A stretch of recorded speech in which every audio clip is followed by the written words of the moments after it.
বিসমিল্লাহ ইন্নাল হামদুলিল্লাহ নাহমাদুহু ওয়া নাস্তাইনুহু ওয়া নাস্তাগফিরুহু ওয়া নাউযু বিল্লাহি মিন শুরুরি আনফুসিনা ওয়া মিন সাইয়্যাতি আমালিনা মান ইয়াহদিল্লাহু ফালা মুদিল্লা লাহু ওয়া মান ইউদ্লিল ফালা হাদিয়া লাহু ওয়া আশহাদু আল্লা ইলাহা ইল্লাল্লাহু ওয়াহদাহু লা শারীকা লাহু ওয়া আশহাদু আন্না মুহাম্মাদান আবদুহু ওয়া রাসূলুহু আম্মা বা'দ ফাইন্না খায়রাল হাদিসি কিতাবুল্লাহ ওয়া খায়রাল হাদি হাদি মুহাম্মাদিন সাল্লাল্লাহু আলাইহি ওয়াসাল্লাম ওয়া শাররুল উমুরি মুহদাসাতুহা ওয়া কুল্লু মুহদাসাতিন বিদআহ ওয়া কুল্লু বিদআতিন দালালাহ ওয়া কুল্লু দালালাতিন ফিন-নার। আসসালামু আলাইকুম ওয়া রাহমাতুল্লাহি ওয়া বারাকাতুহু। আমরা যেমন বলছি শ্রেষ্ঠ আমল সমূহ, না এটা বাংলায় বলছি, ইংরেজিতে এটা জুমার খুতবা একটা, ইংরেজিতে এটার টাইটেল হচ্ছে দ্য বেস্ট অফ ডিডস, মানে কাজ সমূহের ভিতরে যেগুলো সর্বোৎকৃষ্ট এই রকমের একটা সেন্স আর কি, দ্য বেস্ট অফ ডিডস। তো প্রথমেই সূরা কাহাফের 7 নম্বর এবং সূরা মুলকের 1-2 নম্বর আয়াত দিয়ে শুরু করছেন। এখানে একটা টার্ম আইয়ুকুম এবং আইয়ুহুম আহসানু আমালা, মানে কাহাফের আয়াতটাতে বলতেছেন verily we have made that which is on the earth as an adoration, পৃথিবীর উপরে পৃথিবীর পৃষ্ঠে যা কিছু আছে এগুলো সৌন্দর্য মণ্ডিত করছেন আল্লাহ, in order that we may test them, আইয়ুহুম এখানে বলতেছেন তাদের মানে মানুষকে, তাদের ভিতর আমলে কে ভালো, কার আমলটা ভালো, which of them are best in deeds, কাজে কে সবচেয়ে ভালো, আমলে কে সবচেয়ে ভালো, সেটা টেস্ট করার জন্য। সূরা মুলকের আয়াতটা একই ধরনের কথা, who has created death and life, আল্লাহ যিনি মৃত্যু এবং জন্ম সৃষ্টি করছেন। এটা একটা খুব সূক্ষ্ম জিনিস, এটা আমরা অনেকে মিস করি, এটা যে মৃত্যু, এই যে বলছেন না মৃত্যু এবং ক্রিয়েটেড ডেথ অ্যান্ড লাইফ, মৃত্যুটাও কিন্তু একটা সৃষ্টি, এটা একটা বুঝ, কিন্তু একটা আকীদা পয়েন্ট, এবং সেই জন্যই সেই সৃষ্টিটা কে জবাই করা হবে ঈশের দিন, হয় কিয়ামতের হিসাবপত্র শেষ হওয়ার পরে, যেন আর কোনো মৃত্যু না থাকে। who has created death and life, সূরা মুলকের আয়াতে বলতেছেন মৃত্যু এবং জীবন সৃষ্টি করছেন, that he may test which of you, এখানে এবার সেকেন্ড পার্সনে বলতেছেন, আগেরটা থার্ড পার্সনে বলছেন যে তাদেরকে মানে মানুষের কে আমলে বেটার, আর এখানে সেকেন্ড পার্সনে বলতেছেন যে which of you is best in deed, তোমাদের ভিতর আমলে কে ভালো, মানে কে বেটার, কে বেস্ট সবচেয়ে ভালো কে, ইত্যাদি। তো এই দুটা আয়াত দিয়ে শুরু করছেন, তারপরে বলতেছেন যে এই যে দুটা আয়াত আমরা দেখলাম, এখানে আল্লাহ এই কথা বলেন নাই যে তোমাদের ভিতর সবচেয়ে বেশি আমল কে করে, এটা বলেন নাই, মানে ধর অনেক নামাজ পড়লেন, অনেক রোজা রাখলেন বা অনেক টাইপের করলেন, সেটা বলেন নাই। এখানে কোয়ালিটিটার কথা বলছেন, কোয়ান্টিটিটার কথা বলেন নাই, এটা হচ্ছে খেয়াল করার বিষয় আর কি। Allah is clearly looking for the best of deeds from us. আচ্ছা, তারপরে বলতেছেন যে শুধু কোয়ান্টিটি না বললেন, but it is also a matter of quality. We must do everything sincerely for the sake of Allah according to the sunnah of the prophet সাল্লাল্লাহু আলাইহি ওয়াসাল্লাম and in the best manner possible. তিনটা কথা বললেন যে ইবাদত যখন আমরা করব, ভালো কাজ যখন আমরা করব, সবকিছু বিশ্বস্ততা সহকারে কেবল আল্লাহর জন্য করব। করাটা হচ্ছে ছোট থেকে ছোট, বড় থেকে বড়, যত আমল বলতে যা কিছু বোঝায়, যা কাজ বলতে, দিনের কাজ বলতে যা কিছু বোঝায়, সৎ কাজ বলতে যা কিছু বোঝায়, যেটার বিনিময়ে আমরা রিওয়ার্ড পাবো বা পাওয়ার আশা রাখি, সেই সব কিছু এক নম্বর হচ্ছে কি শুধুমাত্র আল্লাহর জন্য করব। এগুলো জানেন আপনারা, তারপরেও আমরা এইগুলো সবই পুরান কথা, নতুন কোনো কথা নেই এখানে, ইসলামে কোনো নতুন কথা নেই, সমস্ত কথা শেষ হয়ে গেছে 1437 বছর আগে, তারপরে ওয়াহি যখন বন্ধ হয়েছে, তারপরে যেগুলো আছে ওগুলোই মনে করায় দেওয়া বারবার আর কি। তাহলে যাই হোক, যেটা বললেন যে আল্লাহর জন্য করবেন এক নম্বর, 2 নম্বর বললেন according to the sunnah of the prophet সাল্লাল্লাহু আলাইহি ওয়াসাল্লাম, রাসূল সাল্লাল্লাহু আলাইহি ওয়াসাল্লামের সুন্নাহ অনুযায়ী করবেন, দুইটা গেল। তারপরেও ফাঁক থেকে যায়, সেই ফাঁকটা কি, in the best possible manner,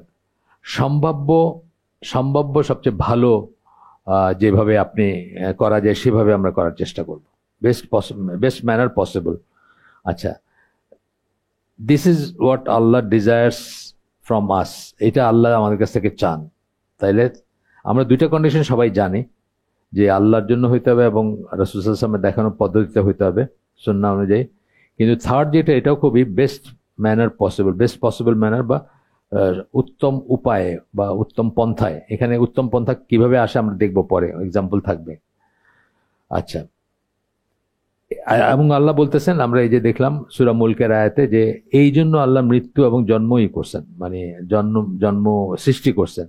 আমরা একটু খেয়াল করলে বুঝবো যে ধরেন একজন মানুষ ডিলে করলো, তার হজ করার সামর্থ্য হয়েছে ধরেন অ্যাট দ্য এজ অফ 30, সে 40 পর্যন্ত সে শুধু চিন্তা করলো, বা 50 পর্যন্ত চিন্তা করলো যে আচ্ছা করবো, একটু একটু গুছাক, একটু মেয়ের বিয়ে দিই, ছেলের এটা করি, ওটা পড়াশোনা শেষ হোক, আরেকটা কিছু। এরপর দেখা গেল যে 50 বছর বয়সে সে মরে গেল, তার আর হইল না। এই যে ডেথ এবং বললেন না, মৃত্যু এবং জন্মকে সৃষ্টি করছেন আমাদেরকে টেস্ট করার জন্য, এই টেস্টটা কিন্তু এখানে, সে আর এটা করতে পারলো না, মৃত্যু তাকে ওভারটেক করলো, এই ব্যাপারগুলো আসবে আর কি। To see who among us is the best in this, এটা দেখার জন্য আল্লাহ সৃষ্টি করছেন। আল্লাহ যে বললেন যে তারপরে বলছেন, this is one reason why Allah put all of the adornments on this earth. দুনিয়াতে যা কিছু সুন্দর সাজসজ্জা, সম্পদ, টাকা পয়সা, এগুলো অ্যাডর্নমেন্ট দুনিয়ার, এগুলোর প্রতি আমাদের সবাই আকর্ষণ আছে, আমরা এগুলোর পিছনে দৌড়াই, এগুলোর পিছনে সময়ই করি। মেইনলি হচ্ছে সম্পদ এবং সন্তান। সন্তানের কালকে একটা হালাকাতে বলতেছিলাম, কালকে রাত্রে একটা হালাকা থাকে আমার, সেখানে বলতেছিলাম অনলাইন, যে এখন সন্তানের নাম্বার না, আগে নাম্বার ছিল, যে কটা সন্তান সে কটা লাঠি, তো জোর ছিল, মানে মানুষ বলতো হ্যাঁ আমার এত কটা ছেলে আছে। এখন সেটা লজ্জা লাগে বলতে আর কি, বা দুটি সন্তান যথেষ্ট বলতে বলতে আমাদের ভিতরে ঢুকাই দিচ্ছে। এখন হলো কোয়ালিটি, আমার ছেলে বুয়েটে চান্স পাইছে, মানে এটা একটা বলার কথা আর কি। তো যাই হোক, সেই জিনিস একই রয়েছে, মানে ওই দুইটা জিনিসের পিছনেই মানুষের সমস্ত সময়, সম্পদ, শ্রম, মেধা সব ব্যয় করে মানুষ। This is one. আচ্ছা, বললেন যে দুনিয়াতে অ্যাডর্নমেন্ট বলতে টাকা পয়সা, গাড়ি বাড়ি, যা কিছু সুন্দর দুনিয়াতে, যা কিছুর পিছনে আমরা দৌড়াই, যা কিছু ডিজায়ার করি, সেগুলা কেন দিছেন? To see who among us is the best in this, দেখতে যে আমাদের ভিতর সৎকর্মে কারা সবচেয়ে শ্রেষ্ঠ বা কারা বেস্ট, সেটা দেখতে। তার কারণ এই সমস্ত ইগুলার ভিতরে ব্যালেন্স করে সৎকর্ম করা, এবং যেটা বললাম যে হজের একটা উদাহরণ দিলাম, এই জন্য আরো জিনিস আছে। আপনি একটা বোর্ড মিটিং এর জন্য নামাজের জামাত মিস করতেছেন, জামাতের নামাজ হয়ে গেল, আপনি তখন আপনার কিউবিকেলের ভিতরে একলা নামাজ পড়তেছেন, কেন? বোর্ড মিটিংটা আপনার কাছে বেশি ইম্পর্টেন্ট, এবং ওইটার সাথে কি আছে, টাকা পয়সা জড়িত আছে, বা আপনার ক্যারিয়ার জড়িত আছে, এই সমস্ত ব্যাপারগুলো আর কি। The best deeds, that is what Allah is looking for in us. আমাদের ভিতরে আল্লাহ শুধু যেন তেন আমল চাচ্ছেন না, সুন্দর আমল চাচ্ছেন, এবং ভালো করে যেন আমরা সেগুলো করি, সিনসিয়ারিটি সহকারে, এবং প্রায়োরিটি দিয়ে যেন করি। আমরা দেখবো পরে আরো অনেক এক্সাম্পল দিচ্ছেন সেটা। এরপরে সূরা মায়দার 27 নম্বর আয়াত কোট করতেছেন এখানে, অ্যান্ড রিসাইট টু দেম, রাসূলকে বলতেছেন, আল্লাহ রাসূলকে অর্ডার করতেছেন, রিসাইট টু দেম, তাদেরকে পড়ে শোনাও, তাদেরকে তেলাওয়াত করে শোনাও, the story of the two sons of Adam's in truth, আদমের দুজন ছেলের কথা, মানে গল্পটা তাদেরকে পড়ে শোনাও। কাদেরকে? টু দেম বলতে ইহুদির কথা বোঝাচ্ছেন আর কি।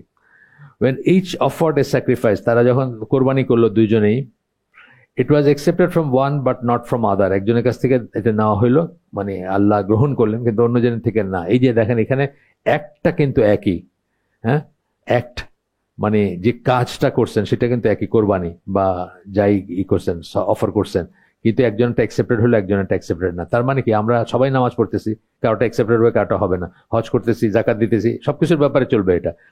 হজে যাইতেছি আমরা, কারো হজ জাস্ট যাওয়া আসা, কারো রোজা জাস্ট উপাস করা, এগুলো আমরা দেখবো এখানে বলবেন। আচ্ছা, তারপরে বলতেছে যে the letter said to the former, মানে যারটা অ্যাকসেপ্ট করা হয় নাই, সে যারটা অ্যাকসেপ্ট করা হয়েছে তাকে বলল, I will surely kill you, আমি তোমাকে হত্যা করব হিংসায়।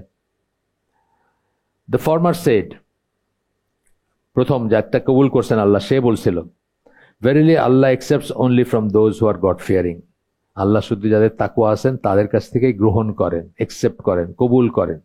সুতরাং আমরা অলওয়েজ মনে রাখবো, একটা আমল করার সময় আমরা কি সেটা কোয়ালিফাই করতেছে কিনা। শুধুমাত্র করে ফেললাম হয়ে গেল তা না, মোস্ট অফ আস আমাদের এটা মনে থাকে না। আমরা শুধু ধরেন নামাজটা পড়লাম, নামাজ পড়ছি, ঠিক আছে, শেষ ফরজিয়াত আদায়, এরকম সেন্সটা থাকে আমাদের ভিতরে। এরপরে আরো কিছু কথা বলার পরে বলতেছেন, the sacrifice of the one who was accepted by Allah because he performed his deed with তাকওয়া অর ফিয়ার অফ আল্লাহ, সে তাকওয়া, যারটা আল্লাহ গ্রহণ করলেন, যার কোরবানি, সে তাকওয়া সম্পন্ন ছিল এবং তাকওয়া সহকারে সেই কোরবানির করছে দিকে তারটা আল্লাহ কবুল করলেন। That the other sacrifice was rejected, কিন্তু অন্যের এই কোরবানিটা রিজেক্ট করা হলো, প্রত্যাখ্যাত হইলো, because he did not present it to Allah in proper fashion with the correct taqwa. যেভাবে করা উচিত ছিল সেভাবে সে করে নাই, তাকওয়া সম্পন্ন হয়ে বা আল্লাহর ভয়ে করা সেভাবে সে করে নাই, আল্লাহকে স্মরণ রেখে করা সেভাবে সে করে নাই। নামাজের ব্যাপারে তো আমরা নিজেরাই দেখি যে নামাজে আমরাই আমাদের ব্যাপারে দেখি যে আমাদের নামাজ এক একদিন এক এক রকম হয়, তাই না? কোনোদিন খুব নামাজ পড়ে সালাতের পরে খুব একটা প্রশান্তি অনুভব করি, কোনোদিন অনুভব করি 4 রাকাত কোন দিক দিয়ে চলে গেল, আমি আসলে সূরাগুলোই বলতে পারবো না কি সূরা পড়ছে। প্রথম 2 রাকাতে ধরেন প্রকাশ্যে সূরা পড়ছে, আমি সূরা ফাতিহা আমিন বলছি ঠিকই, পরের সূরাটা যিনি কি মনে করতে পারতেছি না। তার কারণ কি, আমি দোকানের হিসাব বা অন্য কিছু একটা মিলাইতে শুরু করে দিছি। এটা গল্প বলছিলাম আপনাদের, দোকানের হিসাবে গল্প জানেন না। 4 রাকাত একদিন ইমাম সাহেব 4 রাকাতের জায়গায় 3 রাকাত পড়ছে, তো মানুষজন সব কনফিউজ যে মানে 3 না 4, এটা কিন্তু হয় কনফিউশন। আপনার যখন মানে একটা কনফিউশন দেখা দিলে কেউ কেউ মনে করবে যে না 4 রাকাতই পড়ছে, কেউ মনে করে না 3 রাকাতই পড়ছে, হ্যাঁ ডিসপিউট হয় বা এই হয়, কথা হইতেছে, তখন এক লোক ওইটা খুব শক্ত করে বলতেছে না 3 রাকাত পড়েছে, 4 রাকাত পড়া হয়নি। তো বলতেছে কেন, আমি নিশ্চিত কেন, যে মানে আমি 4 রাকাতে 4 দোকানের হিসাব মেলাই, তো আমি 3টার হিসাব মেলাইছি, 4 নম্বরটা মেলানোর আগেই সালাম ফিরে ফেলছে। তো এখান থেকে অবশ্যই যে সে 3 রাকাতই পড়া হয়েছে আর কি। এখানে আবু দারদা রাদিয়াল্লাহু আনহু ওনার একটা আসার আসতেছে, সাহাবীদেরটাকে আমরা আসার বলি আর নবীরটাকে হাদিস বলি, যদিও গ্রসলি অনেকখানে দেখবেন দুইটাই আপনার হাদিস বলা হয়, কিন্তু আসলে এইভাবে বলা উচিত আসার, সাহাবীদেরটা আসার আর নবীরটা নবীর মুখ থেকে বা নবীর কাছ থেকে বর্ণনা যেটা সেটা হচ্ছে হাদিস।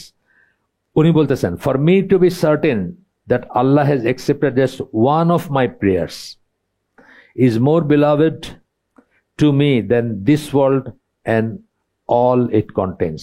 আল্লাহ আমার একটা সালাত, এক ওয়াক্তের সালাত কবুল করছেন, এইটা জানাটা আমার কাছে, বা এটা যদি আমি জানতাম যে আল্লাহ অ্যাকসেপ্ট করছেন, কবুল করছেন, তাহলে এই দুনিয়া এবং দুনিয়াতে যা কিছু আছে তার চেয়ে বেশি ইম্পর্টেন্ট বা তার চেয়ে বেশি মূল্যবান আমার। অর্থাৎ বলতে চাচ্ছেন কি, দুনিয়া যা কিছু আছে সব আমারই দিয়ে দাও, আর আরেকদিকে বলো যে আল্লাহ আমার এক ওয়াক্ত সালাত কবুল করছেন, আমি ওটা প্রেফার করবো, যে আল্লাহ আলহামদুলিল্লাহ আমাকে ওইটা দিচ্ছেন, এটা চাই না, আমি ওটা চাই, এটাই। But Allah has said Allah accepts only from those who are God fearing.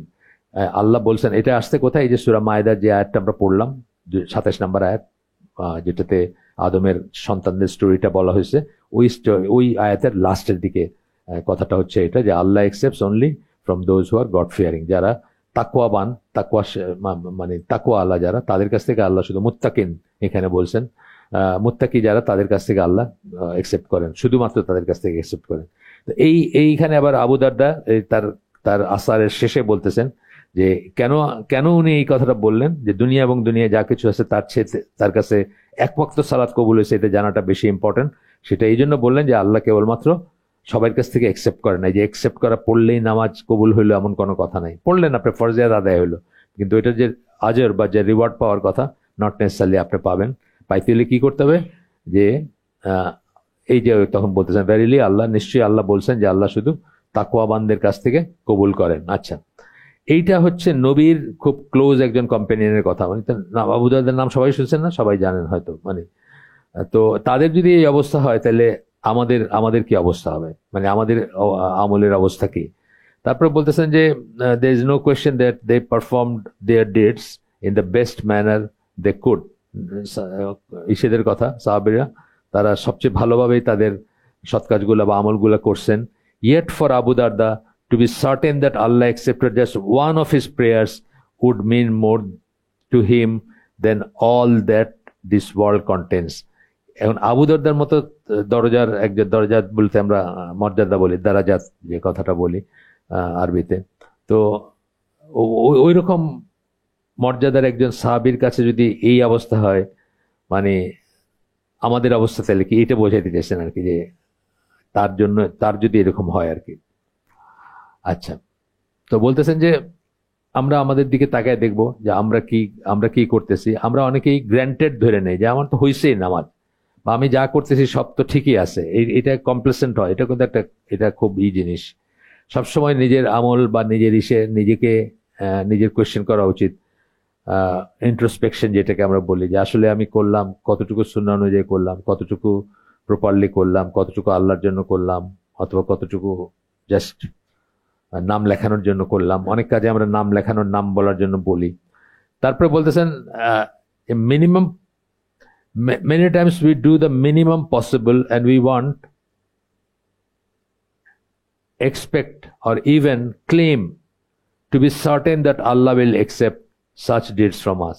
আমরা অনেক সময় একদম মিনিমাম পসিবল জিনিসটুকু করি, করে আমরা মানে চাই, আশা করি অথবা ক্লেমও করি যে আমাদের এই এই কবুল হয়েছে। মাবরুর হজের কথা একটা দেখবে, যারা যায় সবাই কিন্তু মাবরুর হজের কথা বলে, তাদেরকে সবাই জানতেছে ঘুষের টাকা দিয়ে যাইতেছে, তারপরে কইতেছে হজ মাবরুর, আল্লাহ আপনার এই হজ কবুল করুন বা এই করুন, তাই না? মানে আমরা ধরে নেই যে আমাদের একটা কবুল হয়েছে বা হবেই, এটার জন্য করি না, চিন্তা করি না, তাহকিক করি না যে আমাদের অবস্থা কি। Sometimes we do deeds and we do not even care in what fashion we perform it. কখনো কখনো আমরা একটা কাজ করি কিন্তু কিভাবে আমি এটা করলাম সেটা, অনেক সময় দেখবেন নামাজে অনেক ছেলে, ইয়াং ছেলে পেলে দেখবেন, সে তার ড্রেস আপ, তার ভাবসাব দেখবেন সে আল্লাহর একটা ফেভার করে গেল আর কি এখানে আইসা, বুঝছেন? এমনভাবে দাঁড়াইলো, কোনো কোনো আদব কায়দা নাই, ওই জিন্সের প্যান্ট পরছে, তো পাশার ভাঁজ দেখা যাইতেছে, গেঞ্জিটা উঠে গেছে উপরে, মানে আল্লাহকে এটা ফেভার করে গেল আর কি কোনো মতে। মানে আসতে যেসে নামাজ পড়ে, অনেকে খুব মানে নামাজ পড়তে আসছে, মানে আল্লাহ মানে আল্লাহকে একটা করছে আর কি, যে আসছে তো ছেলেটা। অনেকে বলে, কিন্তু মুরব্বীরা অনেকে বলে অনেক সময় যে আসছে তো, কোন ফ্যাশনে আসছে বা কোনভাবে আসছে সেটা আলাদা কথা। We only care that we have done them and consider them finished so we can move to something else. কোনো মতে শেষ করতে চাই আমরা, শেষ করলেই এরপরে আমার এর চেয়ে ইম্পর্টেন্ট কাজটা করতেছি। আজকালকার ইম্পর্টেন্ট কাজ কি? স্ট্যাটাস চেক করা, সালাম ফিরে তসবির আগে ফেসবুকের স্ট্যাটাস চেক করা, যদি সাথে মোবাইলটা থাকে এখানে কিছু কি আসছে নাকি কিছু, এটা না? আমাকে এই অস্ট্রেলিয়া থাকে আমাদের এক দিনী ভাই কনভার্টেড মুসলিম, হিন্দু থেকে মুসলমান, আমাদের মেরিন একাডেমির আমার জুনিয়র, একসাথে সেল করছি আমরা। তো সে আমার একদিন বলতেছে যে স্যার কি জবানা এলো, মানুষে আগে সালাম ফিরে আল্লাহ আকবর আস্তাগফিরুল্লাহ আস্তাগফিরুল্লাহ তারপর তসবিহ পড়তো, মানে খুব মানে এটাই কিন্তু আসলে সুন্নাহ। জাস্ট প্রসঙ্গত বলি যে মোহাম্মদ সাল্লাল্লাহু আলাইহি ওয়াসাল্লামের পড়ছে আমি যে সুন্নত নামাজ পড়ার আগে প্রয়োজনীয় হচ্ছে আজকার গুলা করা, ফরজ নামাজের পরের জিকির বা আজকার যেগুলা। হ্যাঁ, সুন্নত নামাজ সাথে সাথে দাঁড়াইতে তো নিষেধ, স্পেস এবং টাইম আলাদা করতে হবে। যদি কারোর সাথে সাথে পড়তে হয় তাকে কি করতে হবে? আইদার পরে পড়তে হবে জিকির আজকার শেষ করে, আর তার চেয়েও যদি ইম্পর্টেন্ট তার কাজ থাকে, ধরেন হসপিটালে যাইতে হবে, তাহলে সে ওই জায়গায় ছেড়ে অন্য জায়গায় গিয়ে পড়বে, সো দ্যাট সুন্নতের সময় ইম্পর্টেন্স না দেওয়া হয় ফরজ নামাজকে। হ্যাঁ, তো এই যে বলতেছেন যে we only care that we have done them and consider them finished so we can move on to something else. Something else কি? কখনো একটা কাজ, কখনো অফিস, কখনো ব্যাংক, কখনো আরো কিছু, যেটাই আমরা রেখে আসছি। এই জন্য যেগুলা আর্জেন্ট সে সমস্ত কাজ, ধরেন টয়লেটে যাওয়া, খুব খিদা লাগছে, টয়লেটের প্রেশার, এইগুলো নিয়ে নামাজ পড়তে নিষেধ করা হয়েছে, যেন আপনি সুকুন সহকারে, সাকিনা সহকারে আপনি যেন নামাজ পড়তে পারেন, ট্র্যাঙ্কুইলিটি সহকারে পড়তে পারেন সালাত, ধীরে সুস্থে, পরবর্তী জিকির আজকার সবকিছু, মানে প্রত্যেকটা স্টেপ ঠিক মতো করতে পারেন। কিন্তু আমরা ডু সামথিং এলস। এবং ওই যে ওই ছেলেটার কথা বলতেছিলাম, ওর নাম হলো বিকাশ চন্দ্র পাল, ওর মুসলিম নাম হচ্ছে শাহরিয়ার সামথিং।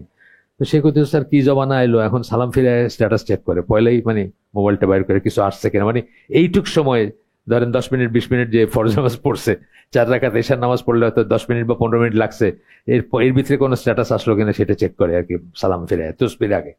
তো এটা আমরা ইনশাল্লাহ আশা করি আমাদের এই মজলিসে যারা আছেন তারা এগুলা করেন না বা করবেন না, বা তারা কারেক্ট করে নেবেন এগুলা। আমি তো মোবাইল ফোন ক্যারি করি না, আমি আমার পাড়ার মসজিদে কোনোদিন মোবাইল ফোন নেই, কারণ একদিন ভুলটা একদিন হবে, বুঝছেন তো? যে বিশেষ করে আমার হইতেই পারে, আমি যেহেতু ক্যারি করি না আমার ভুল হইতেই পারে, সাইলেন্ট করি নেই, বাস একটা কিছু বাইজা উঠলো। যদিও আমারগুলা ওই রমজানের ওই রোজার শেষে এলো খুশির ঈদ না, আমারগুলা রিংই, তারপর তো ডিস্টার্বিং, আমার নিজের ডিস্টার্ব হয়, মুখ দিয়ে আসতে চায় না, মুখ দিয়ে সুরা আসতে চায় না, আয়াত আসতে চায় না। আচ্ছা, এরপরে বলতেছেন যে এইভাবে প্রত্যেকটা ডিড, প্রত্যেকটা সৎকর্ম, যেসব ইবাদত করি বা যাই করি আমরা, সেগুলাকে আমরা এইভাবে অ্যানালাইসিস করা উচিত যে আমরা কি আসলে ঠিক মতো করতেছি। Asking ourselves how we should do this action in the best manner possible. যে কোনো একটা আমল, রোজা হোক, নামাজ হোক, সেটা বেস্ট কিভাবে, মানে বেস্ট পসিবল ওয়েতে কিভাবে আমরা করতে পারি। যেটা আবার বললেন যে আল্লাহর প্রতি বিশ্বস্ততা সহকারে, সুন্নাহ অনুযায়ী এবং রাসূল সাল্লাল্লাহু আলাইহি ওয়াসাল্লামের সুন্নাহ অনুযায়ী, এবং উইথ এনথুজিয়াজম মানে faith and hoping for it to be accepted by Allah, সেই বিশ্বাস থাকবে আমাদের এবং আশা করব আমরা যে আল্লাহ এটা অ্যাকসেপ্ট করবেন এবং সেই মতো করে করব, এটাকে যেন তেন মতে করব না। We should never approach the deeds that Allah has asked us to perform in the manner that the hypocrites and those lacking in faith approach these important deeds. মুনাফিকরা যেভাবে করে অথবা যাদের ঈমান ঘাটতি আছে তাদের মতো করে আমরা এটা করব না। এই সূরা মাউনে আল্লাহ বলছেন না, আন সালাতিহিম সাহুন আল্লাযিনা ইউরাউনা, লোক দেখায়। একটা হলো অলস, তারা নামাজের ব্যাপারে অলস এবং লোক দেখানো ইসে করে। এগুলো কারা করে? মুনাফিকরা করে, অথবা যাদের ইমানের দুর্বলতা আছে তারা করে। আমরা যেন সেটা না করি।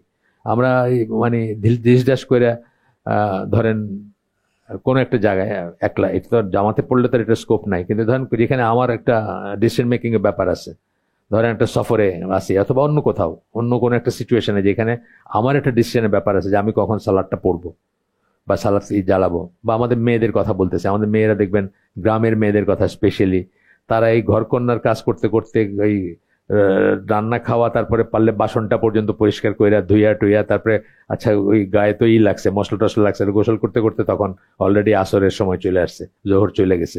এই কথাগুলো আসবে আর কি, এখানে বর্ণনাতে এগুলো আসবে। এবং লোক দেখানোই একটা হলো যে ঢিলা ঢালা অলস ভাবে আসা। আমি নিজে দেখছি, মাদ্রাসার ছাত্রদের দেখছি, এই কোন একটা মাদ্রাসায় উত্তরায়, সেটার বাইরে, উত্তরার মসজিদের 4 নম্বর সেক্টর, তার পাশে মাদ্রাসা আছে, বাইরে হাঁটতেছে, ফোনে কথা কইতেছে। যেই রুকুতে গেল সেবার ওই মশলাটা জানে, দৌড়ায় ফোনটা নিয়ে এসে তারপরে রুকুতে তাড়াতাড়ি করে ব্যাস রুকুতে গিয়ে রাকাতটা ধরলো।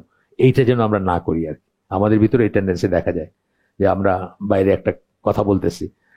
একজন মুসলমানের মানে ধরেন মসজিদে যে রিংটোন গুলো বাজে, তার তো এরকম লোকের সাথে সম্পর্কে থাকা উচিত না যে বেটা নামাজের সময় ফোন করে, তাই না? বেটা মানে নামাজের সময় যে ফোন করে তার মানে কি? তাই সে নামাজ পড়া মানুষ না, সোজা কথা। আচ্ছা, এখানে অবশ্যই ওইটা সূরা মাউনের আয়াত দেন না, এখানে 8টা আয়াত দিয়েছেন, সূরা তাওবার 54 নম্বর আয়াত। এখানে বলছেন and nothing prevents their contribution from being accepted from them except that they disbelieved in Allah. তাদের কন্ট্রিবিউশন সাদাকা বা তারা যেটা দিছে আর কি, যা কিছু তারা দিছে, দান করছে, কন্ট্রিবিউট করছে, সেটা একসেপ্ট হয় নাই। কেন সেটা কবুল হয় নাই? যদি তারা আল্লাহ মানে এছাড়া আর কোনো কারণ নেই আর কি কবুল না হওয়ার। দ্যাট দে ডিসবিলিভড ইন আল্লাহ, তারা আল্লাহ অবিশ্বাস করতো, and in his messenger, এবং রাসূল অবিশ্বাস করতো, and that they came not to prayer except in a lazy state, তারা সালাতে যে আসছে সেটা অলসতা সহকারে আসছে, and that they offer not contributions but willingly, এবং তারা যে যা দান করে সেটাও লোক দেখাইতে বা সেটাও একটা প্রেশার আছে দেখে দান করে, উইলিংলি করে না আর কি। মুনাফিকদের কথা বেসিক্যালি বলা হচ্ছে। মুনাফিকদের তো নামাজ পড়তে হইতো, উপায় ছিল না, তাই না? মদিনায় এমন একটা অবস্থা দাঁড়িয়েছিল যে মুনাফিক হয়ে মুরতাদ হইলে তো অন্য ব্যাপার, সমাজ থেকে বাইর হয়ে যাবে। সমাজের যে এমিনিটিজ আছে, যে সুযোগ সুবিধা আছে, এগুলো পাওয়ার জন্য তারা কি করতো? এটা গোপন করতো। তারা যে অবিশ্বাস করে এটা গোপন করতো, গোপন করে মুসলিমদের সাথে মিশেই থাকতো, নামাজও পড়তো, দান সাদাকাও করতো, মানে বাধ্য হয়ে করতো, প্রেশারে করতো। সেরকম যেন আমরা না হই। এরপরে 2টা এক্সাম্পল দিবেন, উনি বলতেছেন যে আমি 2টা এক্সাম্পল দেবো এখানে এই সম্বন্ধে। 2টা আমলের কথা বলবো, আমাদের 2টা আমলের কথা বলবো, যেগুলা আমরা আসলে তাকায় দেখবো যে আমরা কি সত্যি সত্যি সেগুলো ঠিক মতো করি কিনা। একটা হচ্ছে জুমার সালাত, আর একটা হচ্ছে যে রমাদানের রোজা। এই 2টা নিয়ে উনি আলোচনা করবেন যে এটা আমরা ঠিক মতো করি কিনা। প্রসঙ্গত যে ওনার জুমার সালাতের উপর একটা পুরা বই আছে, আমাদের স্কোপ নাই, নাহলে আমরা ওটা পড়তে পারতাম। আস্তে একটা বই আছে ওই ফ্রাইডে প্রেয়ারের ফিকের উপরে আর কি, খুব সুন্দর বইটা, এবং অনেক ডিটেলস, অনেক কিছু না জানা আছে আমাদের এখানে, যদি আমরা পড়ি বুঝবো। আমার মানে জুমার সালাত তো সবাই পড়ি, সবাই জানি, এমন কি অনেক খুঁটিনাটি আছে। যেমন ধরেন এই যে এইভাবে হাত দিয়ে বসাটা, এইভাবে হাত দিয়ে বসে না অনেকে এরকম করে, এটা নিষিদ্ধ। কিন্তু এইভাবে বসে না অনেকে পিছনে হাত দিয়ে, এটা নিষিদ্ধ। কিন্তু অনেক কিছু আসবে এখানে। যাই হোক, সেটা আমরা অন্য একদিন চেষ্টা করবো এই করতে। উনি কি আলোচনা করছেন, উনি সবকিছু করেন নাই, সবকিছু তো স্কোপে নাই। এর চেয়ে বড়, এরকম ভলিউমের বই, ঠিক এই সাইজের বা চেয়ে বড়, তো শুধু জুমার সালাতের ফিকের উপর আছে। আর এছাড়া আমার কাছে একটা বই আছে, আপনাকে বলছিলাম, মাশহুর হাসান সালমান, ও নাসিরউদ্দিন আলবানির স্টুডেন্ট ছিলেন, হাদিসের স্কলার। ওনার একটা বই আছে 450 পৃষ্ঠার বই, নামাজে কি কি ভুল করি আমরা সেটার উপরে। মানে বুঝছেন, 450 পৃষ্ঠার বই ফিল আপ হয়েছে ভুল দিয়া শুধু। তার মানে আমাদের ভিতরে, অনেকের ভিতরে সেগুলো আছে, হয়তো ছোটখাটো বা বড় যাই হোক। এবং খুব অবাক হবেন যে মানে আমার ঠিক মনে নাই এইটা কি, যে আপনি যদি এই কাজটা এইভাবে না করেন তাহলে আপনার অধীনস্থ যারা আছে তারা আপনাকে মান্য করবে না, এইরকম কথাও আছে। মানে ধরেন আমি ভুলে গেছি কাজটা কি, রুকু হইতে পারে অথবা আরেকটা কাজ হইতে পারে, এইটা যদি ঠিক মতো না করেন তাহলে আপনার ওইটা ঠিক মতো হবে না। এগুলো সব কিন্তু দলিল ভিত্তিক বলতেছেন। যেমন আমরা জানি পায়ে পা না মিলায় দাঁড়াইলে আমাদের অন্তরের ভিতরে ফাঁক থাকবে, ভ্রাতৃত্ববোধটা থাকবে না মুসলমানদের ভিতর। যে এটা কি কল্পনা করা যায় এমনিতে? ধরেন এই কথাটা যেদিন পড়ছেন তার আগে বা শুনছেন তার আগে তো নামাজ পড়ছি, আমরা পড়ি নাই? আমরা এই পথে আসার আগে অন্যখানে নামাজ পড়ছি না? কোনোদিন কেউ বলে না এই কথা, কোনোদিন প্রসঙ্গে আসে না এই কথা, কিন্তু কথাটা যখন শুনছি তখন মনে হয় তাহলে তো আল্লাহ রসুল বলছেন যখন নিশ্চয়ই সত্যি হবে, এবং তাহলে আমরা বুঝি যে আমাদের ভিতরে দলবাজি ফিতনা কেন। পায়ে পায়ে না মিলায় রাখলে আপনাদের অন্তরের ভিতরে ফাঁক থেকে যাবে, অন্তরের ভিতরে ডিসপিউট থাকবে, একজনের সাথে একজনের হবে না, মনের মিল হবে না, মতের মিল হবে না। আমরা দেখতেই তো পাইতেছি আমাদের দুইজন এক প্লেটে খাইতে পারি না আমরা, তাই না? আমাদের অবস্থা সেরকম। দুই ভাইয়ের ভিতরে, মানে দুই এক প্লেটে খাওয়া বলতে আমি বলেছি মানে দুই ভাইয়ের ভিতরে মিল থাকে না আমাদের, ফরগেট অ্যাবাউট আদার্স আর কি। আচ্ছা যাই হোক, তো এখন প্রথমে বলতেছে ফ্রাইডে প্রেয়ারের কথা, মানে জুমার কথা বলতেছেন। How many of us here today, জুমার খুতবায় দাঁড়ায় কথাগুলো বলতেছেন, যারা শুনতেছেন তাদের, যারা নামাজ পড়তে আসছেন তাদেরকে বলতেছেন। How many of us here today attend the Friday prayer and don't really care whether we come to the Friday prayer early or not? এখানে কতজন আছে আমরা যারা নামাজ পড়তে আসছি, এখানে জুমার খুতবায় আসছি, অথচ আমরা কেয়ার করি না আমরা কি আগে আসলাম না পরে আসলাম, আমরা কখন আসলাম এটা ম্যাটারই করে না। আচ্ছা, একটা তাগিদ থাকে না যে আগে যাওয়ার, পসিবল সবচেয়ে আগে যাওয়ার, তাই না? আচ্ছা, how many of us don't care if we really listen or benefit from the khutbah and so forth? কজন আমরা রিয়েলি কেয়ার করি যে খুতবার থেকে কি শুনলাম? আলহামদুলিল্লাহ আমাদের এইখানে যারা এই কমিউনিটিতে যারা আছেন তারা এগুলো কেয়ার করেন, তারা সেসব জায়গায় খুতবাতে যান, যেসব জায়গায় তারা কিছু শিখতে পারেন, শুনতে পারেন, বুঝতে পারেন সেই সব জায়গায়। কিন্তু এটা প্রশ্ন যেই মানে জেনারেল জায়গায়, এটা তো আমেরিকায়, উনি তো বোল্ডার কলোরাডোতে থাকতেন, এখন কোথায় জানি না, ওইখানে মসজিদের খতিব ছিলেন, ইমাম ছিলেন। তো বলতেছেন যে মানে খুতবাতে আসছি, এখানে কিছু শিখলাম কিনা, কিছু বেনিফিট হইলো কিনা, কয়জন কেয়ার করে? আয়সা দেখলাম অনেকে পিছনে পিছনে গল্প করে, কিন্তু গল্প করে। আমি একদিন মনে আছে, আমি তখন দিনের পথে এইভাবে নাই, মানে আসি মোটামুটি, কিন্তু আমার নলেজ অনেক কম, আমার কোনো নলেজ নাই বললেই চলে। ইউনিভার্সিটি, ঢাকা ইউনিভার্সিটি মসজিদে গেছি, তো ওই ফ্যাকাল্টি লুকিং দুইজন আর কি, টিচার হবে, লেকচারার, অ্যাসিস্ট্যান্ট প্রফেসর যাই হোক, সমানে গপ্প করে যাইতেছে। আমি ই করে তাকে বলছি যে আপনারা এটাও বলা উচিত না নাকি? তারপরেও তখন আমি জানতাম না এসব। আমি বলছি যে আপনারা তো অন্যদেরই নষ্ট করতেছেন। তখন একজন বলতেছে খুতবা কারে বলে জানেন? মানে খুতবা কাকে বলে, যেমন উনি জানেন আর কি খুতবা কাকে বলে। আমি জানি না, উনি জানে আর কি, ইউনিভার্সিটি টিচার, সুতরাং উনি অনেক কিছু জানে আর কি, এইরকম আর কি ব্যাপারগুলো। তো ইভেন এই চুপ করতে যাওয়াটা, ওই যে বলছে এটাও ঠিক না, এটাও বলা ঠিক না, মানে কোনো ধরনের অ্যাকশনে ঠিক না। We just sit here and wait till the prayer is finished and then leave. আমরা বসি, কত তাড়াতাড়ি নামাজ শেষ হবে এবং তারপরে জায়গাটা ত্যাগ করি, মানে মসজিদ ত্যাগ করি। Without there being any change in our behaviour or faith. আমাদের আচরণে কোনো চেঞ্জ আসে না, আমাদের ইমানেও কোনো চেঞ্জ আসে না। দুইটাতেই চেঞ্জ আসার কথা যদি আপনি একটা জুমার খুতবা প্রপারলি শোনেন। হ্যাঁ, আসলে জুমার খুতবা কি বলে আমাদেরকে জানা কথাগুলোই মনে করায় দেয়, তো মোস্টলি তাই তো আমরা গাফিল হয়ে থাকি, ভুলে থাকি, আবার মনে করায় দিচ্ছেন, বা একটা পয়েন্ট আমি জানি না সেটা জানলাম। তো ইমানেরও কোনো চেঞ্জ হয় না আমাদের, আর ব্যবহারের আচরণেরও কোনো চেঞ্জ হয় না। Yet we consider that we have finished the Friday prayer, এবং আমরা মনে করি যে হ্যাঁ জুমার নামাজ আমরা শেষ করছি, and that Allah will accept that prayer from us, এবং আল্লাহ এটা কবুল করবেন। In addition, তার উপরন্তু আমরা কি করি? As we know from the hadith of the Prophet sallallahu alaihi wasallam, we expect that Friday prayer to be an expiation for the sins that we committed during the past week, এবং আমরা আশা করি রাসূলের হাদিস অনুযায়ী যে এক সপ্তাহের যত গুনাহটা না সব মাফ হয়ে যাবে আমাদের। অথচ আমরা কিন্তু এটা মানে জাস্ট দায় সারা ঢুকলাম আর বাইরে হয়ে গেলাম, এরকম করে পড়ি আর কি। এরপরে উনি ইগুলা বলছেন যে জুমার হাদিস থেকে বলতেছেন, মানে আমরা ওই ইসে গেলাম না, কি কি করা উচিত প্রপারলি জুমার জুমার জুমার জন্য, জুমার সালাতের জন্য কি কি করা উচিত। বলতেছেন যে গোসল করব আমরা, মানে জুমার নামাজের জন্য গোসল করব, পিউরিফাই করব নিজেদেরকে, অজু করব, গোসল করবো, ইনক্লুডিং রিমুভিং বডিলি হেয়ার, আমরা যদি ক্লিনিং ওয়ান টিথ, দাঁত মাজবো, অপ্রত্যাশিত মানে অনাকাঙ্ক্ষিত চুল বা কেশ আমরা রিমুভ করব, অ্যাপ্লাইং অয়েল অর পারফিউম, সুগন্ধি মাখবো, তাড়াতাড়ি লিভিং আর্লি, তাড়াতাড়ি যাওয়ার চেষ্টা করব, তাড়াতাড়ি যাব, যাওয়ার পথে কাউকে কষ্ট দিব না, কষ্ট অনেকভাবে দেওয়া যায়, হ্যাঁ, একটু ধাক্কা মাইরা গেলেন কারোর কান্দের উপর দিয়ে গেলেন, এগুলো সবই কষ্ট, তাই না? কষ্ট দিব না কাউকে, চেষ্টা করব হেঁটে যাইতে, নট রাইডিং। আগের দিনের কথা, এখন হয়তো ধরেন আমি গ্রিন রোড থেকে এখানে আসছি, রাইড করা ছাড়া তো উপায় নেই, যদিও এখনো জুমায় যাই নাই, আরো পরে যাব, কিন্তু তারপরেও আমরা হেঁটে যাব। আমাদের গ্রামে এক লোক আছে,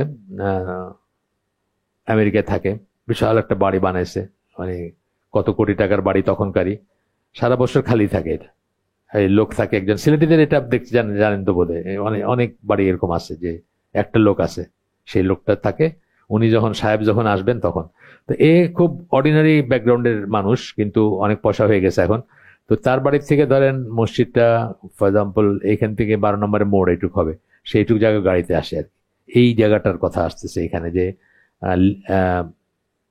আপনার walking not riding to the mosque, হেঁটে যাবেন, চড়ে যাবেন না আর কিছুতে। Not separating any two people who are sitting together in the mosque, দুজন যদি পাশাপাশি বসে থাকে তাদের মাঝখানে ঢুকে আপনি করেন ভাই আপনি এদিকে সরেন, আপনি একটু এদিকে সরেন, এটা করবেন না আর কি। তারপরে বলতেছেন যে praying whatever amount of voluntary prayers Allah has recorded for you while waiting for the Friday prayer. ইমাম মিম্বরে উঠার আগে যত পারেন আপনি নফল নামাজ পড়লেন আর কি। এটার তো আমাদের দেশে কোনো স্কোপ নাই। আমার দেশে তো হুজুর বয়ান করতে শুরু করে দিয়েছেন, লাল বাতি একটা জ্বালাই দিয়েছেন, লাল বাতি জ্বালাই দিয়েছেন, সুন্নতের সময় পরে দেওয়া হবে। এখন আমরা তো এটা পারি না, আমরা তো মসজিদে গিয়ে আমরা বসতে পাই না, তা আমরা নামাজ পড়ি। তো কেউ এখন পর্যন্ত নিষেধ করে নাই, কিন্তু এরকম করে তাকায় একটু যে এই লোকটা কি করতেছে আর কি, ওনার বয়ানটা শোনা হইলো না বা এটা সুন্নাহ এখানেই শেষ আর কি। আমাদের দেশে অফিসিয়ালিটি শেষ করে দেওয়া হয়। সিটিং ক্লোজ টু দ্য ইমাম, যতটুকু সম্ভব সামনে যাওয়া। এখানে দেখা যায় অনেক সময় আমরা ফ্যানটা তাকাই, ফ্যানটার নিচে, বা কোথায় গরম কম লাগবে বা বেশি লাগবে, ভাইস ভার্সা, যার যেটা আর কি। কেউ হয়তো ঠান্ডা লাগে তার, সে সরে বসতেছেন। ক্লোজ টু ইমামটার একটা টার্গেট থাকা উচিত। Being silent during and listening to the khutbah, খুতবার সময় চুপ থাকা এবং মন দিয়ে শোনা। Not clasping hands while waiting for the, এই যে বললাম এটা করবেন না আর কি, এটা করা নিষেধ ওয়েট করার জন্য। এরকম কয়েকটা বললেন, যেহেতু আমি বলতেছি ওনার একটা গোটা বই আছে এটার উপরে, শুক্রবারের জুমার নামাজের ব্যাপারে, এই জন্য কয়েকটা বললেন। তারপরে বলতেছেন these are some of the dates that should be performed in conjunction with this and every Friday prayer, মানে আজকে যে আসছেন আপনারা নামাজ পড়তে এটা এবং অন্য যত জুমায় যাবেন, এটার কতগুলো জিনিস যেগুলো আমাদের খেয়াল রাখা উচিত। If you are truly intent on pleasing Allah, আমরা যদি কায় মনে মানে খুব যত্নশীল হই আল্লাহকে সন্তুষ্ট করার ব্যাপারে, and perform this did in the best way possible, এবং সর্বশ্রেষ্ঠ উপায় যদি এই কাজগুলো, এই সৎ কাজগুলো, আমলগুলো আমরা করতে চাই, we would take the time and effort necessary, time এবং এফোর্ট আমাদের সময় দিব এবং চেষ্টাও করব, necessary to perform this weekly deed in the best way। আমরা এটার জন্য আমরা চেষ্টা করব যে এই সাপ্তাহিক এই আমলটাকে সুন্দর করে করার জন্য। আচ্ছা, এরপরে বলতেছেন আরেকটা এক্সাম্পল যেটা দিতেছেন, সেটা হচ্ছে যে রমাদানের কথা বলতেছেন, যে fasting of the month of Ramadan, মানে রমাদানের 1 মাস রোজা রাখার কথা বলতেছেন। আরেকটা আমল যেটার কথা বলতেছেন যে সঠিকভাবে করা, যত্ন সহকারে করা এবং না করার ভিতরে তফাৎটা বলতে গিয়ে বলতেছেন, it is clear from many hadiths of the Prophet sallallahu alaihi wasallam that the first of the month of Ramadan is not simply a matter of abstaining from food, drink and other things, মানে রাসূলের হাদিস থেকে আমরা জানি যে কেবলমাত্র পানাহার বা অন্যান্য কিছু ব্যাপার থেকে বিরত থাকার মানে রোজা না। ডন আনটিল সানসেট মানে ফজরের শুরু থেকে শুভ সাদিক থেকে পর্যন্ত, সূর্যাস্ত পর্যন্ত, সেটা না। শুধুমাত্র যেন ভাবে এই কাজগুলো করা না। তারপরে বলতেছেন, and if we want to perform the fast in the best way possible to please Allah, আমরা যদি আল্লাহর সন্তুষ্টির জন্য সুন্দর করে যদি রোজাটা সম্পন্ন করতে চাই, then we would realize that it is much more than simply abstaining from food and drink. খাওয়া এবং পান থেকে বিরত থাকার চেয়ে অনেক বেশি কিছু রোজা। এরপরে হাদিসটা দিতেছেন, perhaps the fasting person, এটা হচ্ছে ইবন মাজার হাদিস, perhaps the fasting person may get nothing from the fast. হয়তোবা এমন হইতে পারে যে রোজাদার সে রোজার থেকে কিছুই পাইল না, এক্সেপ্ট হাঙ্গার, খিদা ছাড়া। শুধুমাত্র তার খিদা লাগলো, খিদায় কষ্ট পাইলো, এছাড়া আর কিছুই পাইল না। and perhaps the one who performs the late night prayers, এবং এমনও হইতে পারে যে তাহাজ্জুদ পড়ে, তাহাজ্জুদের পড়ে, they get nothing from his may get nothing from his prayer except sleepishness, মানে ঘুম ভাবটা বা স্লিপলেসনেস, ঘুমহীনতা, মানে সে যে কি বলে আমরা জাগলো, নিদ্রাহীনতা, সিলেটি ভাষায় বলে উজাগরি মানে আপনারা বলেন নাকি, কুমিল্লায় বলেন এটা? আচ্ছা, উজাগরি মানে এই যে জাগলো, নিদ্রাহীনতা, স্লিপলেসনেস, মানে ঘুমাইলো না আর কি। ঘুম থেকে রাতটা কি মানুষ স্বাভাবিকভাবে চায় ঘুমাইতে, পছন্দ করে ঘুমাইতে, বা ঘুমের জন্যই মানুষ অনেক সময় তাহাজ্জুদ পড়তে পারে না বা ফজরও মিস করে। তো সেই যে ঘুমটাকে স্যাক্রিফাইস করলো, এছাড়া আর তার কোনো লাভ হইল না, কিন্তু সে তাহাজ্জুদ পড়ছে। and perhaps the one who performs the late night prayers may get nothing from his prayers except sleeplessness, এই নিদ্রাহীনতা ছাড়া আর কিছুই পাইল না সে। গেল এটা। আরেকটা হাদিস আছে এখানে, এটা হচ্ছে হাকিম বাইহাকি, 2 জায়গার হাদিস। the fast is not only abstaining from food and drink, রোজা শুধুমাত্র খাবার এবং পানীয় থেকে বিরত থাকা না, but the fast is abstaining from vain speech, lewd speech, অর্থহীন কথাবার্তা এবং অশ্লীল কথাবার্তা থেকে বেঁচে থাকা। ফার্স্ট রোজা বলতেছেন শুধুমাত্র খাবার এবং পানির থেকে এই করে না। If anyone reviles you or act foolishly with you, কেউ যদি তোমার সাথে ঝগড়াঝাটি করে, গালিগালাজ করে, অথবা ফুলিশলি মানে অসঙ্গত আচরণ করে, ইউ শুড সে, তোমার বলা উচিত, রাসূল বলতেছেন, আমাদেরকে শিখাই দিতেছেন, আই এম ফাস্টিং, আমি রোজাদার, আমি রোজা রাখতেছি, আই এম ফাস্টিং। তার মানে এই কাজগুলা রোজা রেখে করতে হয় না। তুমি আমারে বকতেছো, গালি দিতেছো, ঝগড়া করতেছো, এগুলো করো না, আমি রোজাদার, এটা বলে দেওয়া। আচ্ছা, গেল এটা।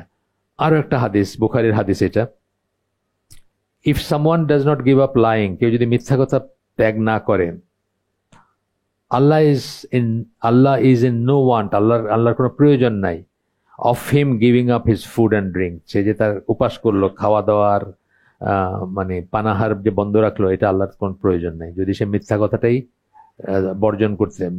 বর্জন করতে বা ত্যাগ করতে না পারে। আচ্ছা, গেল। তারপরে হলো এগুলো দলিল দিলেন উনি রমাদান নিয়ে, যে মানে কিভাবে করা উচিত বা কিভাবে না করলে অ্যাকসেপ্টেড হবে না, বা কিভাবে না করলে মিনিংই থাকবে না, সেগুলো বললেন। তারপরে বলতেছেন, the first war in the first is comprehensive and includes avoiding other sins, যে রোজাটা আপনার মানে অনেক কিছুকে একসাথে করে আমল করা হয়, মানে অনেক কিছু মেনে আমল করা হয়। কম্প্রিহেন্সিভ বলতে সেটাই বোঝাইছেন। and includes avoiding other sins, এবং যেটার ভিতরে যে রোজা রাখতে গিয়ে মানুষ অন্য সকল গুনাহগুলোকে অ্যাভয়েড করে, such as the sins of tongue, যেমন জিহ্বার গুনাহ, kind of উদাহরণ দিলেন, is the kind of fast that we should do our utmost to perform, এই ধরনের রোজা আমাদের রাখার চেষ্টা করা উচিত, যে অন্যান্য গুনাহগুলো আমরা অ্যাভয়েড করতে পারবো রোজা যখন রাখবো তখন। This is the best kind of fast. তো তারপরে বলতেছেন যে এটি হচ্ছে সবচেয়ে ভালো যে রোজাটা আমরা রাখতে পারি। This is the kind of fast we should perform for the sake of Allah, আল্লাহর জন্য আমরা যখন রোজা রাখবো তখন এই ধরনের রোজা রাখবো, অর্থাৎ এই জিনিসগুলোকে অ্যাভয়েড করে বা এই জিনিসগুলোকে বাদ দিয়ে তবে রাখবো। আচ্ছা, এরপরে বলতেছেন, how many of us simply waste our entire nights during Ramadan doing things that are not acceptable? আমাদের কতজন রমাদানের সময় আচ্ছা দিনের বেলা তো খুব সংযত থাকলাম, রাইতের বেলা ইচ্ছা মতো যা দিনে করতে পারি না সব করে বেড়াইলাম আর কি। জিজ্ঞেস করতেছেন, এটা খুব খুব কমন। দেন শপিং মল টলগুলা মানুষ ওইখানে ইনক্রিজিংলি মানে যাচ্ছে এবং যে কাজগুলো দিনে করতে পারে না সেগুলা, সাচ এস প্লেইং কার্ডস, এটা অবশ্য একটু এক্সট্রিম বলছেন, আমি জানি না, আমি অবশ্য এরকম কাউকে চিনি না বা দেখি নাই, বাট হইতে পারে, এটা আমি বুঝি যে হইতে পারে। Playing card, chess and other useless activities, আরো যত ইউজলেস যেগুলো, অথচ এটা তো ইবাদত করার মাস ছিল, এই মাসের স্পেশাল ফজিলত আছে, অনেক কিছু করণীয় আছে, অনেক কিছু করতে পারতাম আমরা তারাবি সহ। Even worse than that, how many of us revert to doing forbidden acts as soon as the fast is over? যে সমস্ত নিষিদ্ধ কাজ যেগুলো আছে সেগুলা আমাদের কতজন, মানে জিজ্ঞেস করতেছেন প্রশ্ন যে কতজন আবার সেগুলোতে হয়ে যাচ্ছে যখনই রোজাটা শেষ হইলো। এই রোজা শেষ হইতে বলতে উনি একদিনের রোজা শেষ হওয়া এবং পুরো মাসের শেষ হওয়া দুইটাই হইতে পারে, কি মিন করছেন আমি জানি না। I know brothers who believe that smoking is haram. আমি ভাইদের চিনি যারা বিশ্বাস করেন যে সিগারেট খাওয়াটা হারাম। Yet as soon as the sun sets, যখনই সূর্যটা ডুবে যায়, they have to have their cigarettes. মানে খুব করে পারলে একসাথে দুইটা, একটার পিছনে একটা ধরায় দুইটা আর কি, যে সারাদিন ধরে যে নেশাটা ছিল সেটা। নজবিল্লাহ, এগুলো আমাদের ভিতরে এককালে ছিল হয়তো যখন আমরা other side of the line ছিলাম আর কি, আল্লাহ মাফ করুন। They think that they finish their fast, তারা মনে করে যে আমি তো রোজা শেষ করছি, রোজাটাকে শেষ করছি। ইট ইজ অ্যাকসেপ্টেড বাই আল্লাহ, আল্লাহ তো এটা কবুল করছেন, রোজার কাজ শেষ, রোজা অ্যাকসেপ্ট করছেন আল্লাহ। And they may do whatever the wish at that time, এবং ওই সময় তারা যা ইচ্ছা তাই করতে পারেন। আপনাকে বলছি কিনা যা বলছি এখানে হালাকায় বলছি আগে, যে আমাদের এক বড় ভাই ছিলেন জাহাজে, বাংলাদেশ শিপিং কর্পোরেশন যখন করতো, আমার 2 বছর সিনিয়র। তো উনি আমাকে খুব সিরিয়াসলি একদিন জিজ্ঞেস করলেন যে আচ্ছা না আমার রোজাগুলো হবে না? উনি তো রাত্রে মদ খায় আর দিনে রোজা রাখে। আমি বললাম যে ভাই আমার জ্ঞান অত্যন্ত কম, মানে এই দুইটারে পাশাপাশি কোথাও আমি পাই নাই, মানে এমন কোনো ফতোয়া বা এমন কোনো লিটারেচার পাই নাই যেখানে এই দুইটা কথা পাশাপাশি আসছে, যে রোজা রাখার মদ খাওয়া। তা আমি তো বলতে পারলাম না। তবে এটা ফরজ, আপনি ফরজ কাজ করতেছেন, হয়তো আল্লাহ অ্যাকসেপ্ট করবেন, বা মানে অন্তত ফরজিয়াতটা আপনার আদায় হবে, আপনি যে ফরজটা এটাও তো তরক করতে পারতেন, সেই হিসাবে একটা ডিফারেন্ট কথা আসতে পারে। কিন্তু এই দুই বিষয়ে একসাথে আমি কোথাও উল্লেখিত পাইনি আর কি। অনেক বছর আগের কথা এটা ধরেন 80s এর কথা, আর্লি 80s এর কথা, আমি জানি না উনি কোথায় আছেন এখন। আচ্ছা, এরপরে বলতেছেন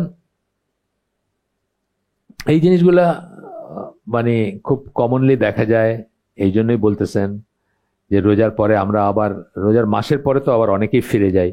এবং আমাকে এরকম মাসলাও জিজ্ঞেস করছেন যে ইদানিং কালে জিজ্ঞেস করছেন আর কি, যে রোজা রেখে ওই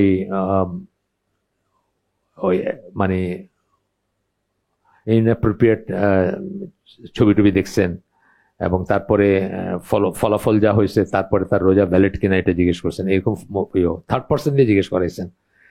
আমাদের ভাই আসিফ মাহমুদ ছিলেন, ওনাকে দিয়ে একজন জিজ্ঞেস করেছে আমাকে যে এটা আমি বললাম যে এটাও তো মানে একসাথে কোথাও পাওয়া যাওয়ার কথা না আর কি, মানে এই জিনিস একসাথে কোথাও থাকবে যে এটা হলে এটা। আচ্ছা যাই হোক, তারপরে can we honestly say to ourselves that we are performing such deeds in the best manner possible when our goal is simply to finish the deed regardless of the quality of its performance?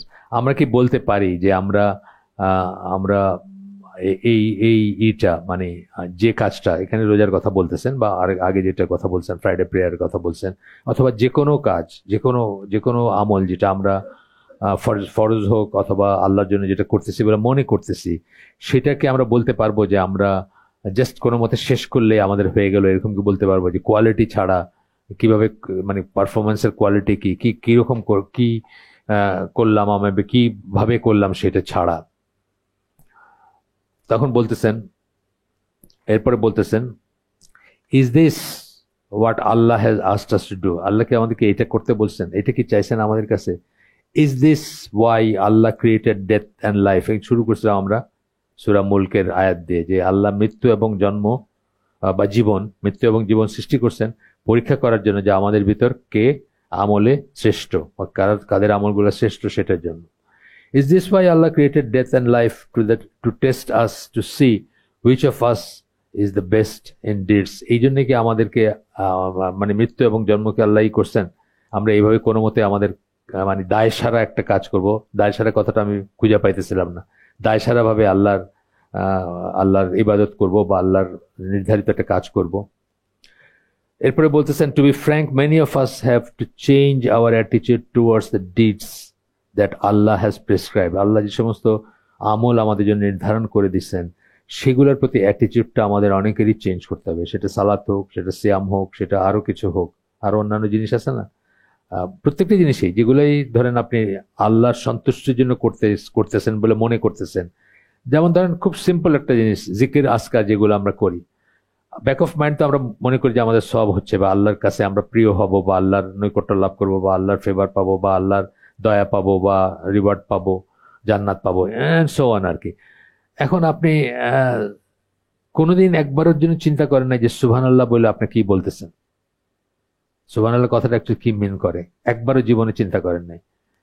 আলহামদুলিল্লাহ বলতে কি মিন করে কোনোদিন চিন্তা করেন নাই। আল্লাহু আকবার বলতে কি মন করে কোনোদিন চিন্তা করেন। আর বাকি আজকার গুলো তো বাদই রইল।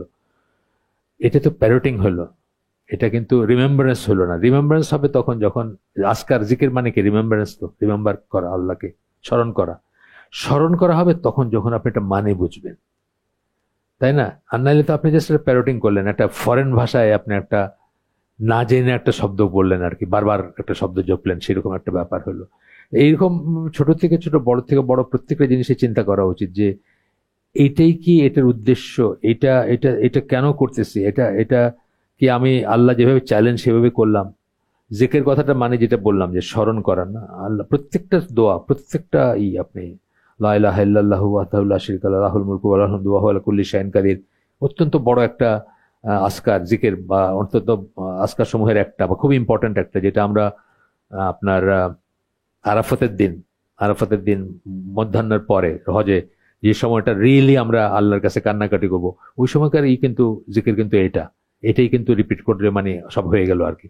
কিন্তু এটার মিনিং কয়জন আমরা চিন্তা করছি বা কয়জন জানি বা জানার চেষ্টা করছি? আমরা তো এখানে ইনশাল্লাহ হয়তো সবাই জানি, কিন্তু তারপরেও প্রত্যেকটা এই পড়ার সময় এগুলো মনে করা উচিত। ইভেন এই যে আমরা নামাজে কনসেন্ট্রেট করতে পারি না, ইমাম সাহেব পড়তেছেন 11-12 ঘন্টার লেকচার আছে শুধু সূরা ফাতিহার তাফসীর, আমার কাছে কারো দরকার হলে চায় নিন, ইংলিশে অবশ্য, এনারই এই লেখকেরই 11-12 ঘন্টার লেকচার শুধুমাত্র সূরা ফাতিহার তাফসীর, এই জামালউদ্দিন জারাবজর করা তাফসীর। তার মানে কি কত কিছু চিন্তার আছে না সূরা ফাতিহা। এখন যারা এগুলো জানি অথবা আংশিক জানি, তারা যখন ইমাম সূরা ফাতিহা পড়তেছেন তার সাথে সাথে যদি আমি চিন্তা করতে থাকি, যতটুকু আমি জানি যে কি বললাম, কতটুকু বললাম, তো এটা যদি আমরা চিন্তা করতে থাকি তাহলে আমাদের নামাজে যে কনসেন্ট্রেশন হবে। আর যদি একটা অক্ষর আমি না বুঝি বা বোঝার চেষ্টা না করি, না বুঝতে পারি আরবি ফরেন ল্যাঙ্গুয়েজ, তাহলে প্রাথমিকভাবে আমি কিন্তু বাংলা তর্জমাটা পড়তে পারি। বাংলা তর্জমার পরে যদি আমার সময় থাকে তাহলে আরবি ল্যাঙ্গুয়েজ শেখার কথা চেষ্টা করতে পারি। এবং যেটা করি মানে তাদাব্বুর তাফাক্কুর বলি না আমরা, মানে পড়তে পড়তে কনসেন্ট্রেশনটা ওইখানেই থাকবে, তবে আপনি নামাজের ভিতরে থাকবেন, আপনি দোকানের হিসাব মিলাবেন না। আর যদি এটা না করেন তাহলে আপনি দোকান হিসাব মিলাতে শুরু করবেন এবং দেখবেন একসময় 4 রাকাত নামাজ শেষ। আমাদের অনেকেরই ওইটা হয়, আমার নিজেরও হয়েছে জীবনে, শেষ হয়ে গেল নামাজ। মানে আমি ওই বিদেশি একজন স্কলার বলতেছিলেন যে হঠাৎ মনে হলো গাড়ির চাবিটা কোথায় রাখছি, তারপরে কি এখানে রাখলাম নাকি ওইখানে রাখলাম, চিন্তা করতে হঠাৎ শুনো আসসালামু আলাইকুম রহমতুল্লাহ, মানে ওটা চিন্তা করতে করতে পুরো নামাজ চলে গেছে। উঠা বসা করছি, আমি উঠা বসা সেজদা সব করছি, হয়তো সুবহান রাব্বিয়াল আলা বলছি বা সবকিছুই করছি, কিন্তু আর কিছু করি আমি বুঝি না কোন দিক দিয়ে নামাজ শেষ হয়ে গেছে। সেই কথাগুলো আর কি আসবে এখানে। আচ্ছা, instead of looking at them as chores that we wish to complete, বাড়ির কাজ করি না আমরা, ঝাড়ু দেই, বিছানা ঠিক করি, মানে কতগুলো কাজ আছে না রেগুলার কগিনে মেশিনের মতো, মানে করতেই থাকি। সেই রকম ভাবে যেন না দেখি আমরা ইবাদত গুলাকে, যে 5টা ঠোকর দিলাম বলে না, যে ঠোকর দেয় বা করে নামাজে রুকু সেজদা তাড়াতাড়ি করা বা আর যেগুলো করি আমরা কি জাস্ট দায় সারা যেটা, সেটা যেন আমরা না করি। That we wish to complete any manner possible, যে কোনো মতেই আমরা এটা কমপ্লিট করতে হবে, এইভাবে যেন আমরা না দেখি। We should realise that they are test and trials from Allah. আমাদের রিয়েলাইজ করা উচিত যে এটা টেস্ট এবং ট্রায়াল আল্লাহর তরফ থেকে আমাদের জন্য পরীক্ষা, এবং পরীক্ষাটা সুন্দরভাবে উতরানো উচিত। আল্লাহকে খুশি করার মতো করে আর কি, সুন্দর, সেই সুন্দর মানুষের জন্য না, আল্লাহ যাতে খুশি হন সেভাবে। Yet in this test and trials, এবং তথাপি এই টেস্ট এবং ট্রায়াল, এই যে পরীক্ষা করতেছেন আমরা, এর মাঝে, এর ভিতরে Allah is not simply looking to see who performs such deeds. আল্লাহ শুধু এইটুকুই দেখতে চাচ্ছেন না যে কে এই কাজগুলো করে। Instead Allah has made very clear in the Quran, তার পরিবর্তে তা না, বরং আল্লাহ কোরআনে খুব পরিষ্কারভাবে বলছেন Allah is looking to see who performs the best deeds. আল্লাহ খেয়াল করতেছেন যে কে সেগুলো সবচেয়ে সুন্দর করে করে। অর্থাৎ আমাদের ভিতরে সৎ কাজের প্রতিযোগিতা আছে না, সৎ কাজের প্রতিযোগিতার সেন্সটা আসে এখানে, যে আমরা সৎ কাজে প্রতিযোগিতা করবো একে অপরের সাথে, মানে সুন্দর, একজনের চেয়ে আরেকজন বেশি বা সুন্দর করে করার চেষ্টা করব। তারপরে আবার সেই সূরা মুলকের আয়াত দিয়ে শেষ করতেছেন, আবার বলতেছেন blessed is he in whose hand is the dominion, মুলকিয়াত যার, যিনি সবকিছুর মালিক, রাজত্ব যার, and he is able to do all things, এবং উনি সবকিছু করতে সক্ষম। Who has created death and life, যিনি মৃত্যু এবং জন্মকে সৃষ্টি করছেন, that he may test which of you is best in deed. মৃত্যু এবং জন্মকে সৃষ্টি বা জীবনকে সৃষ্টি করছেন এই জন্য যেন উনি পরীক্ষা করতে পারেন তোমাদের ভিতর সবচেয়ে উন্নত আমল কার, কে সবচেয়ে সুন্দর করে আমল করে। And he is the Almighty, the oft forgiving. এই করে সূরা মুলকের আয়াত দিয়ে শেষ করছেন, আমরাও শেষ করে দিব। সুবহানাকা আল্লাহুম্মা বিহামদিকা আশহাদু আল্লা ইলাহা ইল্লা আনতা আস্তাগফিরুকা ওয়া আতুবু ইলাইক। আমরা যে শুনলাম তার মধ্যে ভালো কিছু শুনে থাকলে সমস্ত প্রশংসা আল্লাহর, আলহামদুলিল্লাহ। খারাপ কিছু শুনে থাকলে সমস্ত ব্যর্থতা আমার এবং সেটা শয়তানের তরফ থেকে। আল্লাহ আমাদেরকে তৌফিক দেন যা ভালো শুনলাম তার উপর আমল করার। আসসালামু আলাইকুম ওয়া রাহমাতুল্লাহি ওয়া বারাকাতুহু।